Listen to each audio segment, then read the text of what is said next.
The book of Genesis, chapter 3. Now the serpent was more crafty than any other wild animal that the Lord God had made. He said to the woman, "Did God say, 'You shall not eat from any tree in the garden'?" The woman said to the serpent, "We may eat of the fruit of the trees in the garden. But God said, 'You shall not eat of the fruit of the tree that is in the middle of the garden, nor shall you touch it, or you shall die.' But the serpent said to the woman, 'You will not die. For God knows that when you eat of it, your eyes will be opened, and you will be like God, knowing good and evil.' So when the woman saw that the tree was good for food, and that it was a delight to the eyes, and that the tree was to be desired to make one wise, she took of its fruit and ate. And she also gave some to her husband who was with her, and he ate. Then the eyes of both were opened, and they knew that they were naked, and they sewed fig leaves together and made loincloths for themselves. They heard the sound of the Lord God walking in the garden at the time of the evening breeze. And the man and his wife hid themselves from the presence of the Lord God among the trees of the garden. But the Lord God called to the man and said to him, "Where are you?"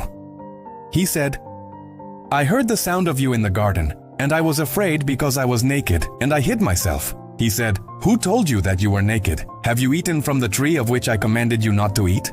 The man said, "The woman whom you gave to be with me, she gave me fruit from the tree, and I ate."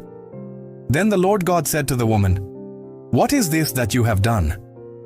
The woman said, "The serpent tricked me, and I ate." The Lord God said to the serpent, "Because you have done this, cursed are you among all animals and among all wild creatures. Upon your belly you shall go, and dust you shall eat all the days of your life. I will put enmity between you and the woman, and between your offspring and hers. He will strike your head, and you will strike his heel." To the woman he said, "I will greatly increase your pangs in childbearing. In pain you shall bring forth children, yet your desire shall be for your husband, and he shall rule over you." And to the man he said, "Because you have listened to the voice of your wife, and have eaten of the tree about which I commanded you, you shall not eat of it. Cursed is the ground because of you. In toil you shall eat of it all the days of your life. Thorns and thistles it shall bring forth for you, and you shall eat the plants of the field. By the sweat of your face you shall eat bread until you return to the ground, for out of it you were taken. You are dust, and to dust you shall return." The man named his wife Eve, because she was the mother of all living. And the Lord God made garments of skins for the man and for his wife, and clothed them. Then the Lord God said, "See, the man has become like one of us, knowing good and evil. And now, he might reach out his hand and take also from the tree of life, and eat, and live forever."